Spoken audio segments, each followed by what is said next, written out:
Let's learn about finding images on Google a little bit. I don't think I've covered this yet, so let's talk about that. So whenever you're looking for a sample image on side of Google, you can type in what you want, right? Banana, B-A-N-A-N-A. There you go, banana. And you can go to images, but the secret here is, what size banana do you want? Do I want a high resolution, low resolution? You could dictate what size image you get inside of Photoshop by going under Banana, Images, Search Tools, right here, Search Tools. If you hit Search Tools, it gives you more options. Under there, you could choose the size you want. Large, medium, icon, large, exact. You could type in, hey, I want this banana to be perfectly for my high definition TV. And what was high definition? 1920 by 1080. You could type it in. You want a large banana? Boom, you can click large. It gives you the high resolution. Notice when I drag my mouse over top of the banana, it shows you the numbers. The numbers. These numbers are in pixels. Pixels. So there's more to searching than just typing in the thing you want in images. If you go to search tools, there's a whole bunch of different ways. You could search by rights, right? Maybe you're a thief. Well, not maybe a thief, but at least you want to use one that's copyright, that you have the rights to use the copyright to, right?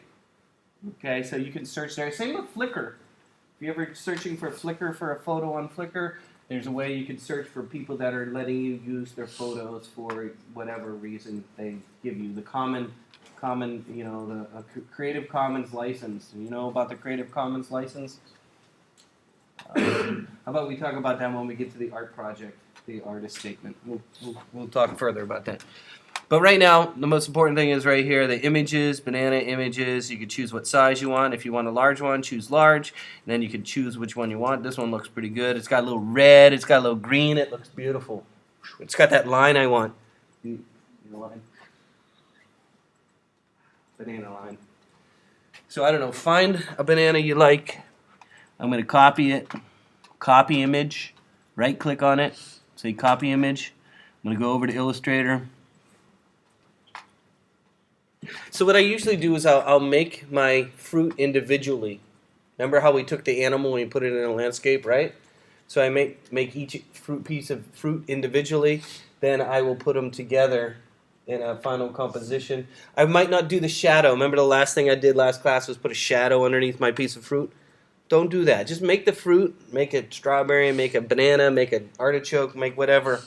You leave them individual and then put them all together and then add the shadow at the end when you're making them into a composition. Okay, that might be better. Okay, in Illustrator, I'm going to start with a new file. I'm going to use landscape because banana's kind of wide, right? And then I'm going to paste, edit, paste, edit, paste.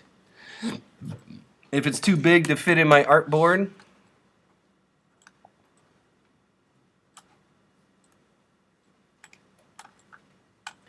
if it's too big to fit in my artboard, I might shrink it down.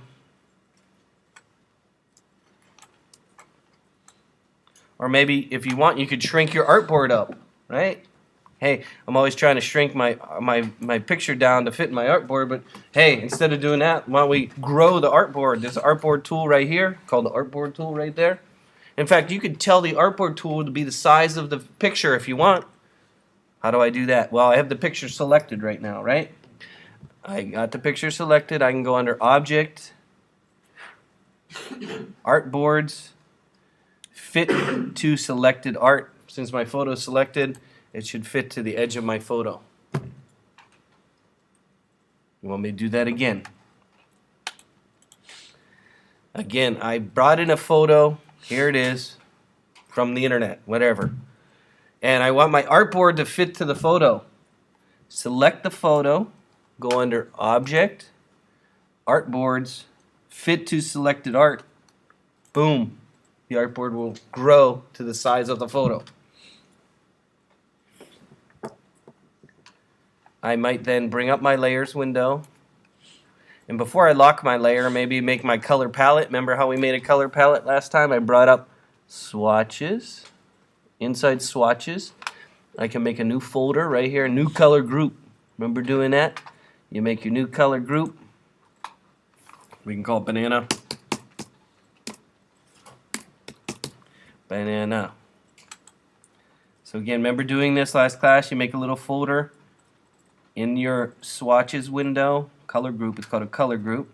Then you could use your eyedropper and you could suck up some banana colors and drag them into your folder. Banana color, drag them into your folder. Banana color, drag them into your folder. Banana color, drag them into your folder. There's a little dark color there. Banana, banana, banana color. Banana color. Banana color. And then you can rearrange them in here. You can move them around. Look at that, banana colors. Banana color.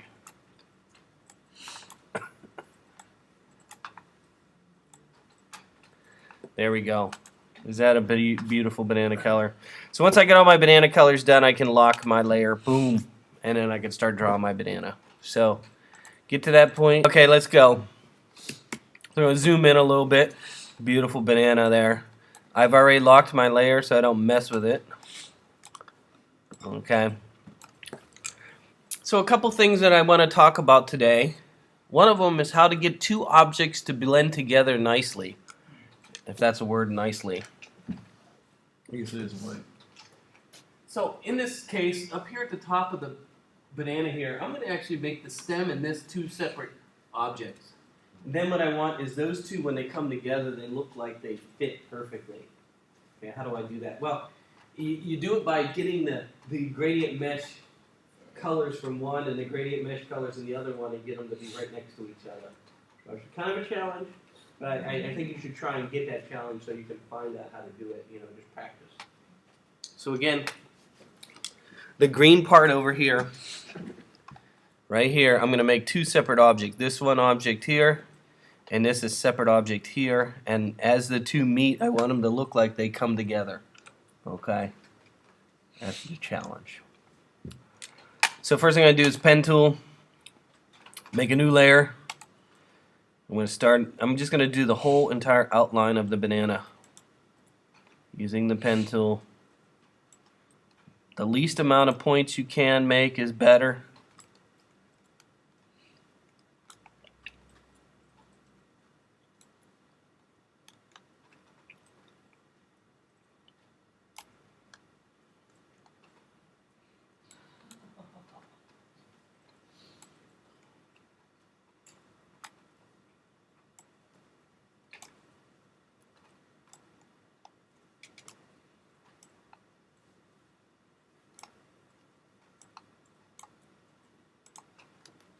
There we go. Banana shape.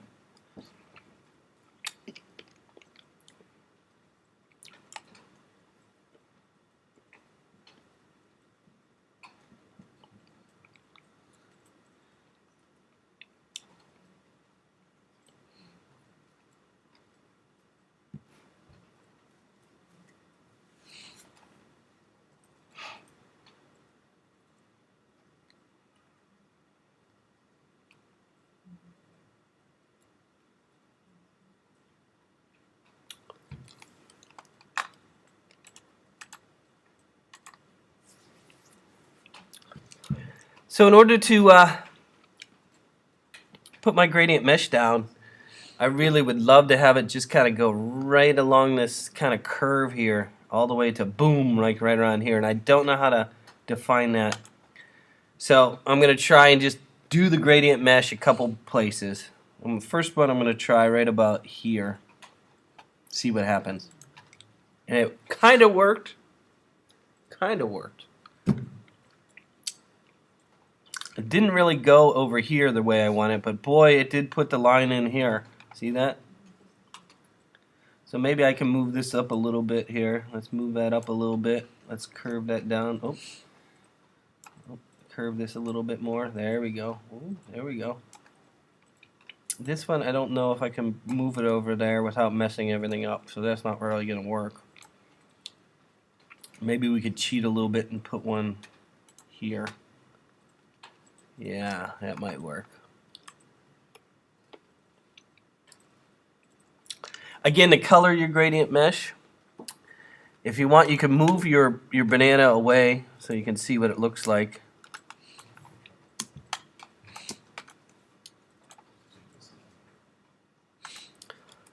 Again, there's kind of this green line that goes along there. So to get that kind of green line, I'm going to kind of make it darker. If I can find my colors, here they are. So I'm going to use the white selection tool to select my point and then give me a line. Oof, that's ugly.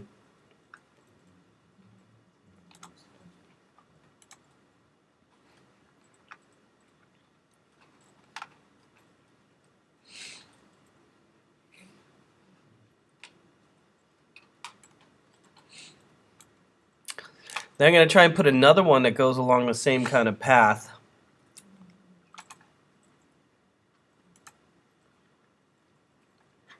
And give that a color. So I have two of them kind of real close to each other.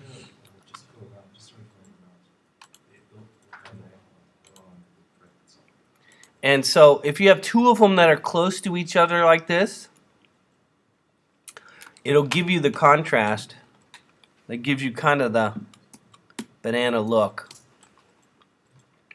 See that contrast? Two of them. You can even move them closer together if you want to get even more contrast. There we go. Contrast.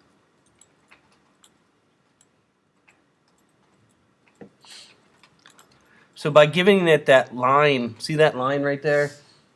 It gives it the banana depth. That's a word, banana depth. Banana depth. Depth of a banana. And then of course this is all pretty much the same color down here.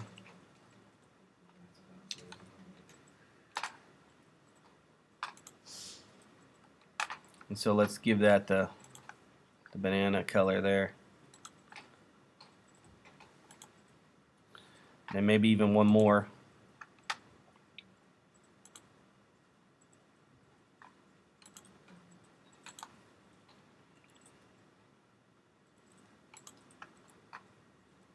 Maybe even one more.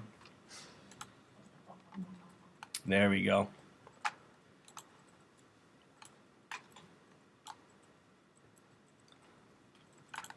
Oh, too dark. There we go. So again, trying to follow the contour of the shape. Look at my gradient meshes. See how the line goes all the way across? See if you could do that. That's the key to making it look like a... So I'm going to put my banana back on my banana spot here. Next I'm going to draw the stem part at the top up here. Again, I'm going to just use the pen tool, draw some shape. Try and use the least amount of points you can.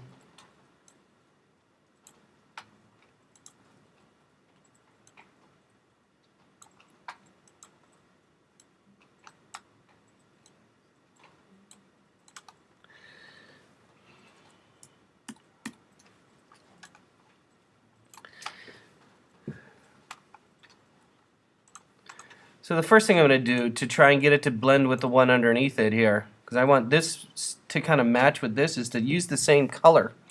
So I'm going to fill the entire object in with pretty much the same color by using the eyedropper right around here.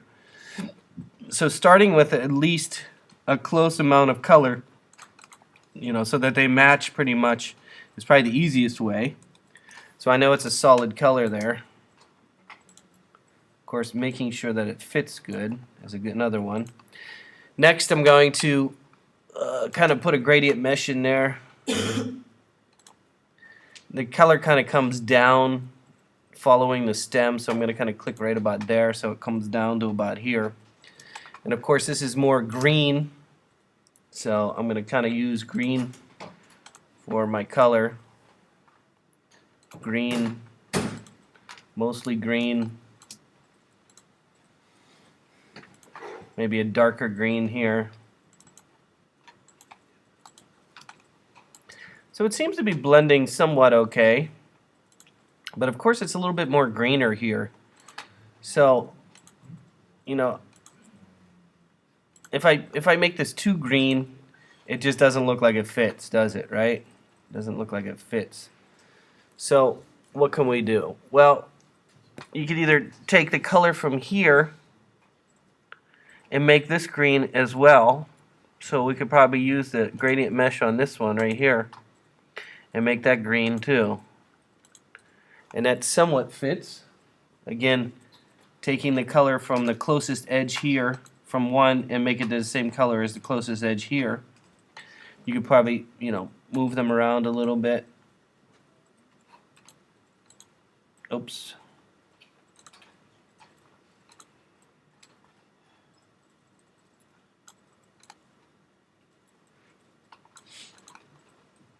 That's probably the easiest way.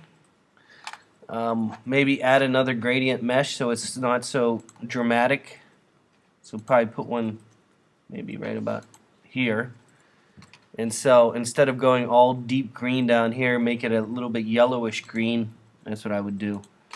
Make this a little bit more yellowish green. There we go. And then make this one yellowish green on this one.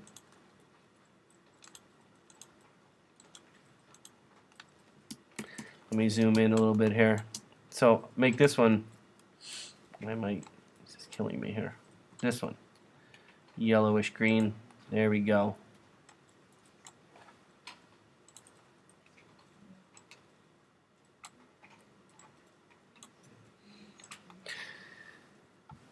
So it's close. I mean, this needs to be brighter for some reason. Oh, there's one right here maybe. No, that's not going to work. Wish it would be brighter over here somehow. But that's not too bad. So just trying to get the colors to kind of blend. It's close. It's close. Using the color from this one and this object next to each other. That looks pretty good.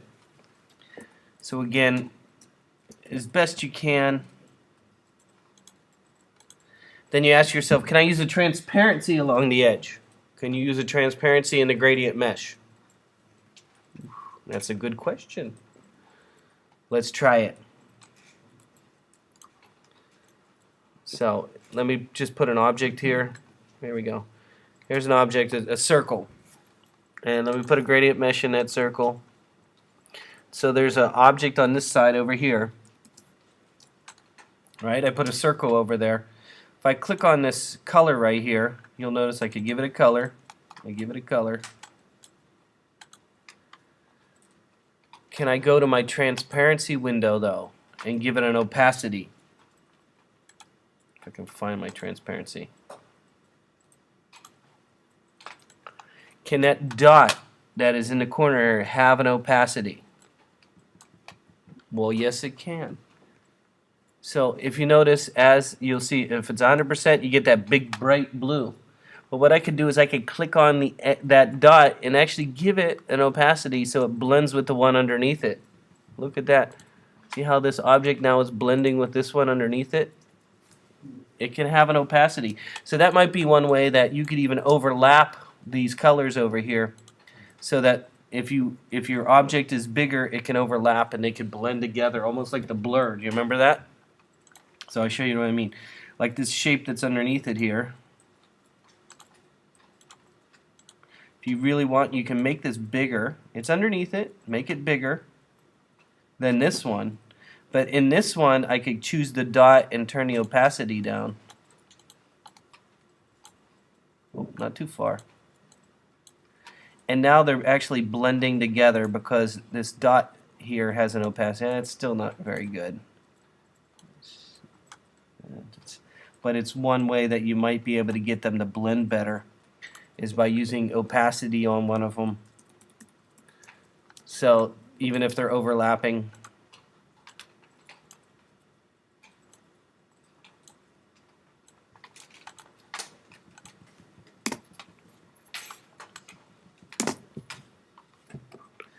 so you could use an opacity on a gradient mesh dot, is what I'm trying to say. Okay, let's continue a little bit. I have my banana. Oh, I gotta put my little rough spot over here. I got a little rough end. I don't know what they call it. What's the end of the banana called with the rough kind of dirty part?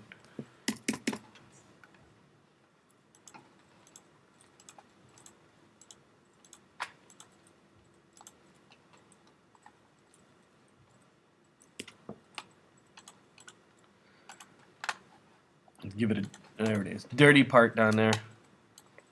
Oh, and there's a little dirty part up there. A little dirty part right there.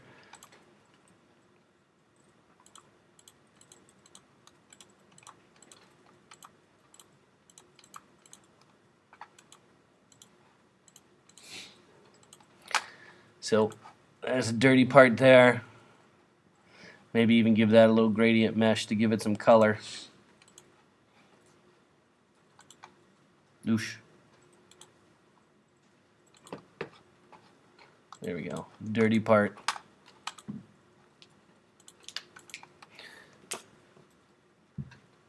Dirty part. And then the last thing I do is maybe give my banana a texture. Now I know we didn't duplicate it, but we could still do it now, even if we didn't duplicate it, where you could duplicate this. Remember the effects that we were using were underneath there? To give it like a texture, I went underneath texture, texturizer, or grain. Remember I used grain? You could also use texturizer. There's one called texturizer. And you got the burlap. You got your, I don't know, there's a whole bunch of them. Whoosh, no, definitely not that.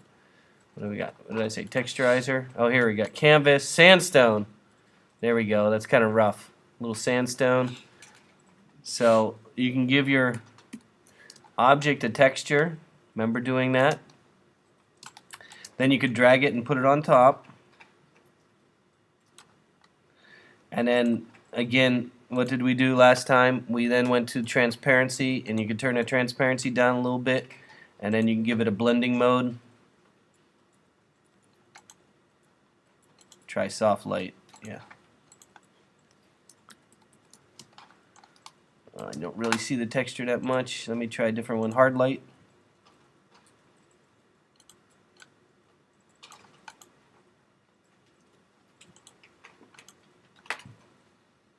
There we go. I can see a texture a little better. So having a little texture in your banana. No banana is perfectly smooth. They all have a little texture. Remember how I did that? Again, the texture that I used is I duplicated an object, and I then duplicated the fruit and then added a texture. I used texturizer this time. Last class I used grain for the dots for the apple, right? Well, this time I used texturizer for the banana, and then there's a whole bunch of different. I use sandstone. It gives you kind of a grainy look. And then of course, just like I did last class, we used a blending mode. Remember the blending mode and an opacity, and it gives it a nice little, if you zoom in you can see the actual texture there. Oh yeah. So not a bad piece of banana there. Get rid of the photograph and see, hey, does it look like a banana? Would you eat that banana?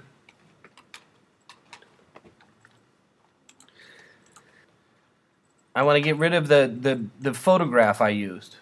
So I'm not really worried about size at this point. I can go and resize it any size I want. But for right now, I want to get rid of the photograph so that when I save it, it just saves the banana. Because I want to be able to take this piece of fruit and merge it with another piece of fruit without having that bitmap attached to it. So again, remember we did the photo on the very last layer, the bottom layer. So I could take that and delete that.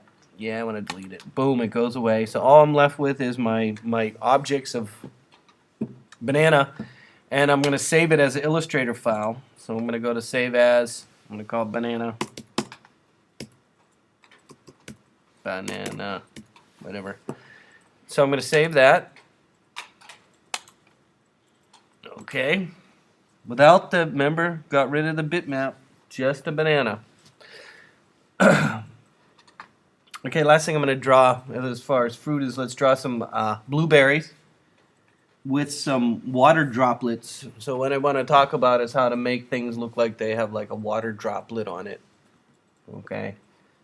Or do you want to do I don't like strawberries. I'm sick of strawberries.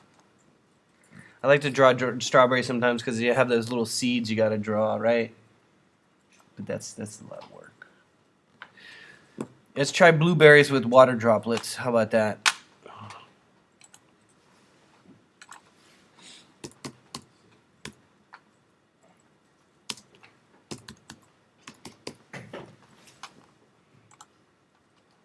There they are.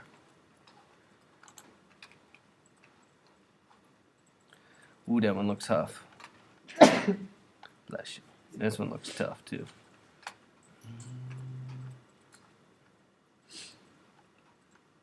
Ooh, this looks good.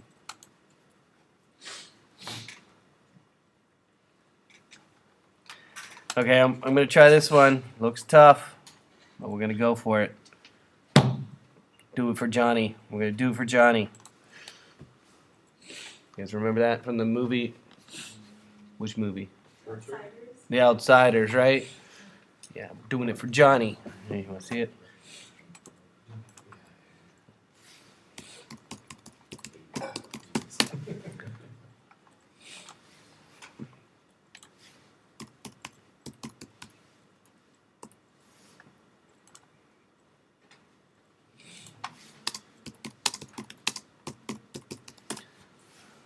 Here it is.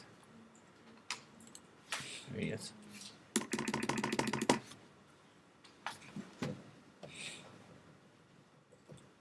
We're going to get those socias.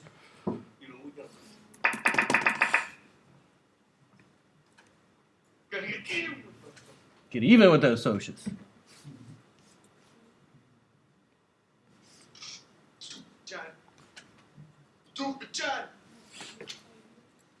Doing it for Johnny. My favorite line. Okay, blueberries. So again, I'm going to start with a new file. Paste my blueberries. So blueberries are a little challenging in that there's a lot of different colors in them. You know, they're not simple. And so one of the things you want to try and avoid doing, I've had students try and do blueberries in the past, and what they'll do is they'll make one blueberry and then try and copy and paste it to make the other ones, and it never looks right. Okay. The other thing is, of course, every blueberry has this kind of rough kind of edge right here on the front here. They'll have a little rough kind of front edge, you know. So how do I get that to work? Then they have kind of different lines that go down the side. So there's a lot to a blueberry, a lot more than you might think. So mostly, you know, the colors are very difficult to get because there's a lot of different colors in there. So I'm just going to start again. I'm not even going to choose colors right now. Too much work. So I might lock my layer though and make a new layer. Then I'm going to draw my object, my blueberry object here. Try and do the least amount. Now remember, blueberries aren't perfectly round. So make sure you give yourself a nice oval blueberry. If you're using the blueberry, or you're using, and you want to use colors, what you can do is, as you're working, you can actually use your eyedropper and suck up a color as you're going along. Look at that.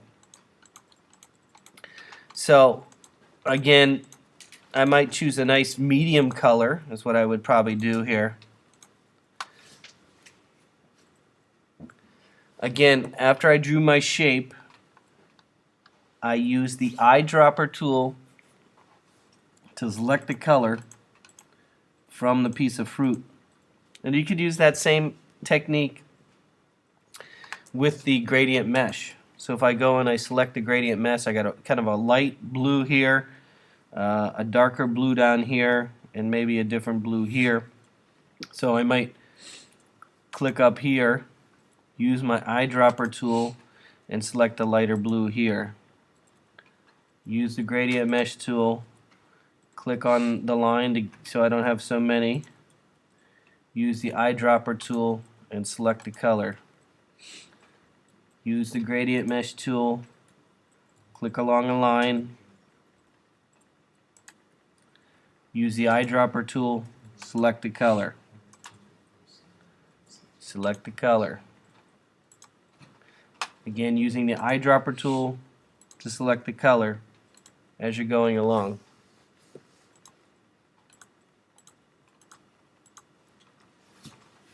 So that's a good starting point.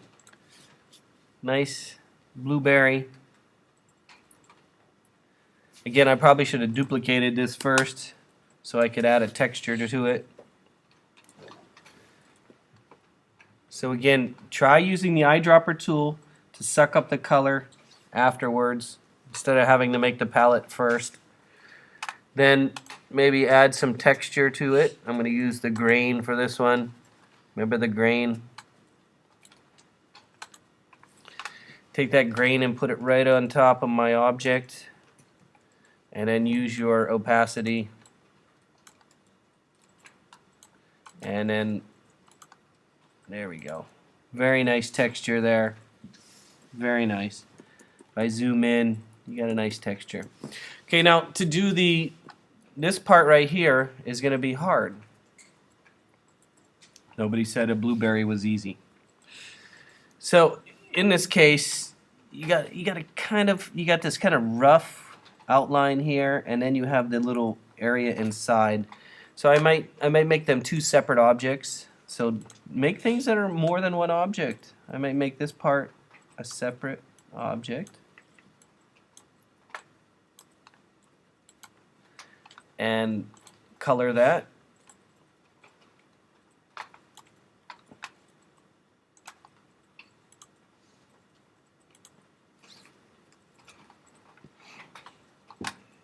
Maybe add some gradient mesh in there.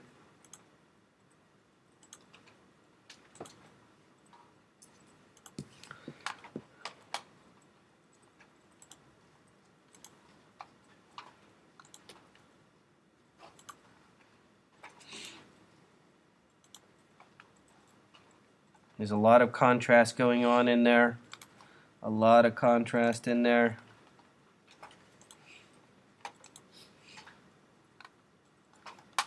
A lot of contrast in there.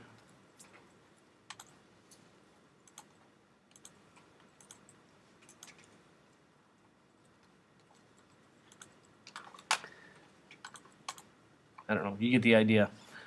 And then make this crazy shape inside here. Again, just using the pen tool.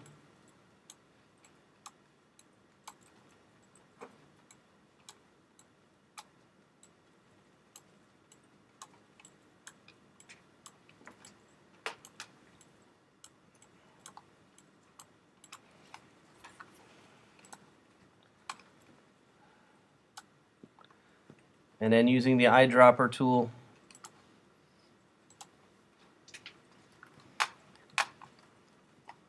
Maybe even put a little gradient mesh in there. Needs to be really dark in the center there.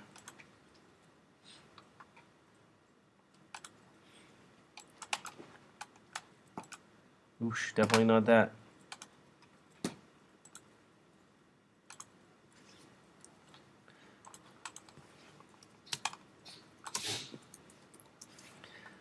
So I really go through and try and get the colors to match by using the eyedropper tool and selecting the colors from the photograph. That's really the key here, is using the eyedropper tool to select the colors from the photograph. And then the last thing that you could do is it looks like the problem that you have right now is it looks like this piece of this is kind of just thrown on top of it, doesn't it? Right? So the key here to make it work like it's going to work is using your blend, your opacity, but is also blur it. So again, I'm going to go, if I want these objects to look like they work with the objects underneath them, these objects here to work with the objects underneath them, I can click on them and then blur them using the Gaussian blur. The Gaussian blur is the one you use because you could dial. Some of the other blurs, not too much. So I'm going to blur that a little bit and then blur this one.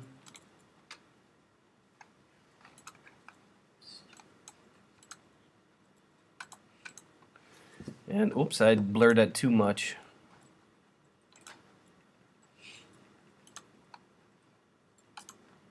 If you want to adjust an effect, like I already put blur on here and I'm like, oh, did it blurred it too much? Too much blur, too much blur. Well, in this case,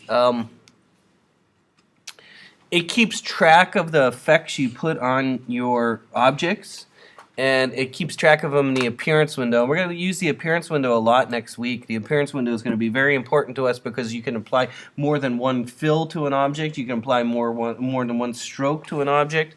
And when you apply an effect to an object, it shows up in the appearance window. So it's under appearance. So if I want to adjust my blur, like I blurred it and I blurred it too much, you'll notice in the appearance window is where your blur will show up. So if you want to make an adjustment, go to the appearance, select your object, go to appearance, and then click on the blur, and you can reduce it or add it or do whatever you need to adjust it. Like this one has too much blur. There we go. That's better. Not too bad as far as a blueberry. So let's try water droplet. Last thing we'll do on top is a water droplet. Water droplet. So we have a blueberry shape. Blueberry shape.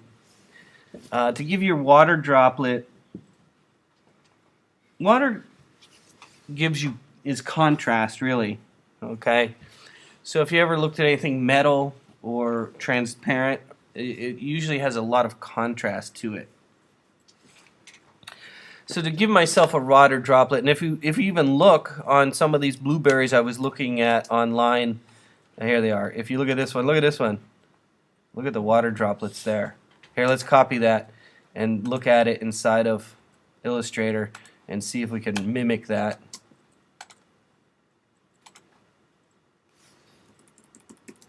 Okay, so you can see what a water droplet might look like. So you'll notice it has a lot of contrast to it, really bright highlight, but it has a really dark kind of edge to it, right? So it's not just a white blob on top. There's a little bit more to it. So there's a couple ways you can go about doing that. One of them is I'll make the shape and then duplicate the shape and then have one color underneath the other color. I'll show you what I mean. So we got a water droplet. Let's make a little water droplet shape. I'll make a shape. Water droplet shape. There we go. It's a water droplet shape. Then I'm going to duplicate that by hitting the Option, click and drag. Option, click and drag. So I have two of them on top of each other. So there's two of them on top. I might zoom in so I can see them a little bit better. No, I thought I had two of them. Why do I only have one? Option, click and drag. There we go. Two of them. So the one underneath, I'm going to kind of give it a dark color or a black and then blur that a little bit.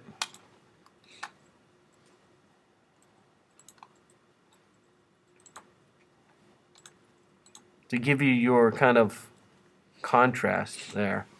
And then for the one on top, you can do a couple different things. You could use a plain gradient without having to use the gradient mesh.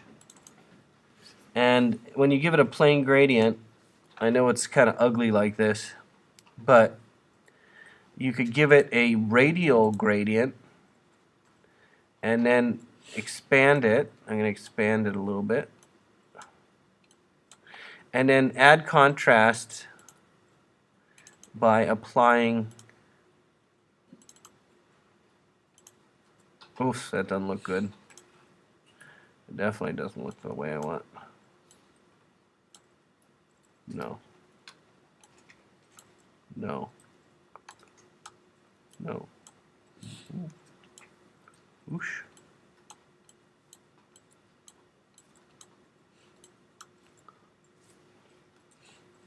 That looks a little better.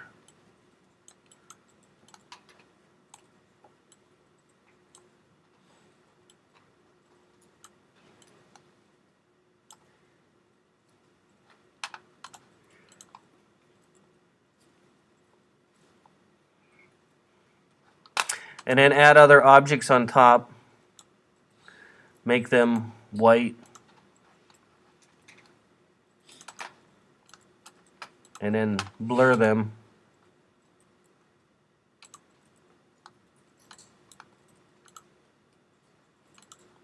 And move those around.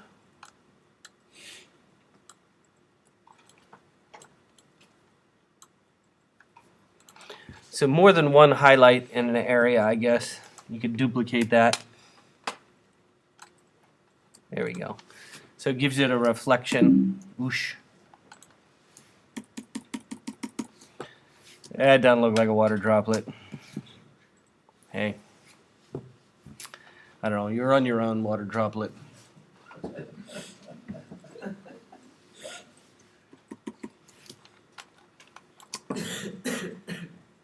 I think it's too dark. My problem.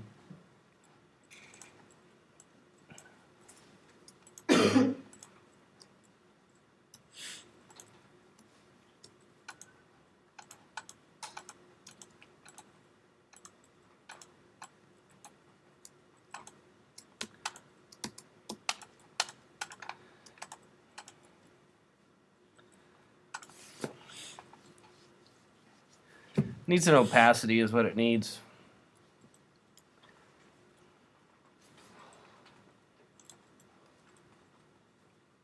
I should just make it solid.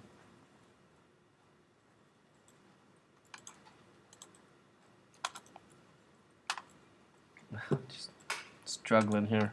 There we go.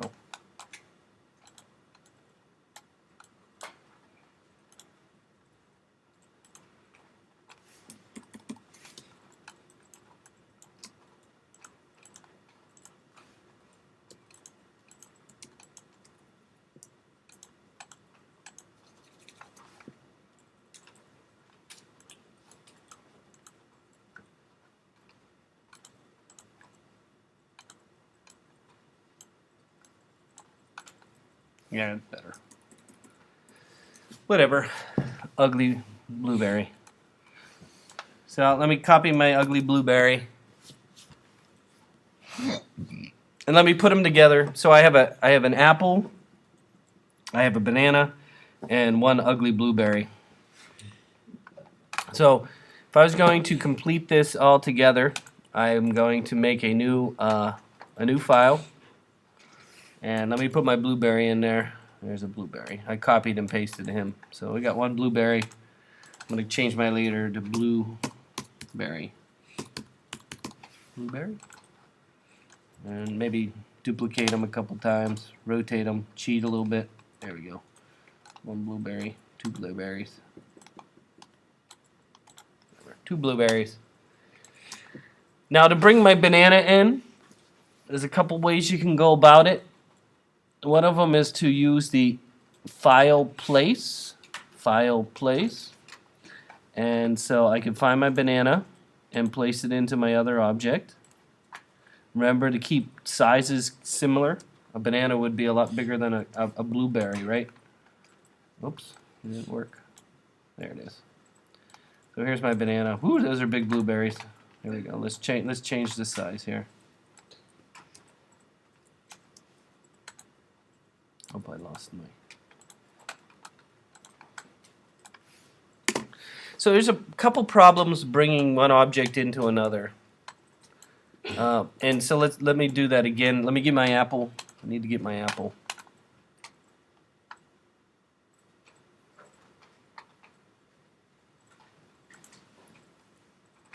There he is.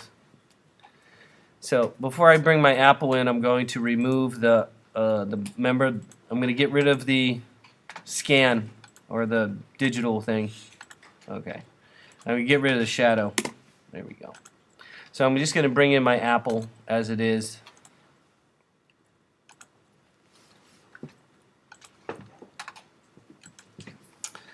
So I have one document that has a banana and with two blueberries. If I bring in, say, file place and I try to place my apple, it's going to ask me for a couple things. Oh, it didn't ask me this time, did it? Last time it did. File place apple.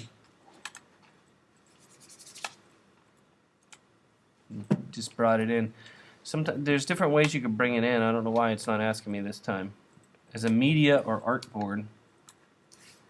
Oh, maybe from copying and pasting. Whatever. Remember, you can have objects on top of each other. There we go. But it sees it as a whole object. I guess they're not individual pieces. So how can I do a shadow then?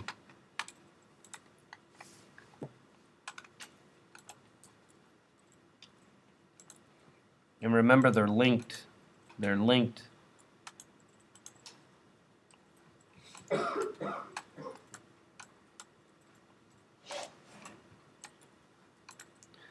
Yeah, it's hard to make a shadow when it doesn't see it as a single object. And remember, they're linked, which is a problem right here. So you might need to go to the linked window and make it part of it by embedding it. Embedding. To embed an object into another Illustrator object, you go to the links window and use embed image. Uh-oh, that didn't work, did it? Ooh, something worked. Didn't like my texture. You see that? I got rid of the texture when I embedded. Do you see that?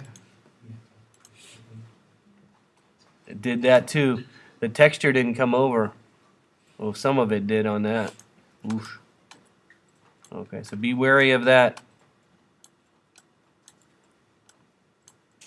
Again, an easy way to make a shadow, we're going to just cheat a little bit. Using a ellipse tool, I can draw an ellipse, fill it with black, blur it,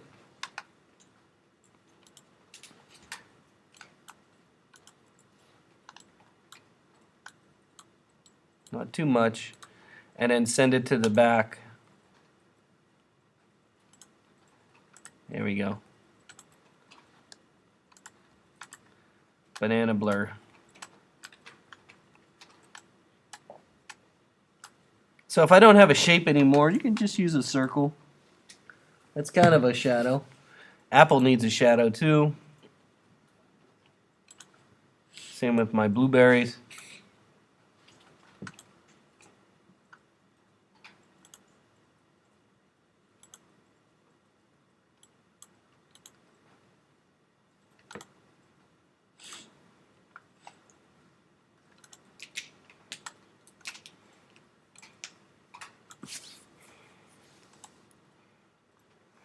It's a little bit high contrast. These ones we might be able to, since I copied and pasted, we could probably make a shadow out of them by duplicating them, filling them with black.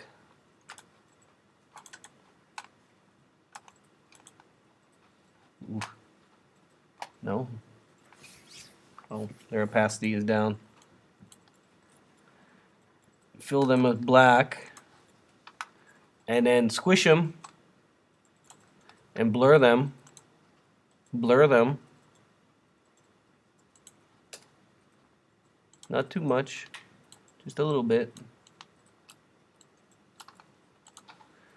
And then put them in the back. So if you can make the shadow out of the shape, it's best. See the shadow. This is just a circle I made because since I imported this banana, I couldn't really use the banana to make the shadow because it's when you import it, it doesn't see it as individual objects. It sees it as a whole, one whole. That's where you might want to copy and paste, like I did with these, and then I was able to use the shapes to make the shadow. I don't know. What do you think? A plus? Okay. Get it. A plus. There you go.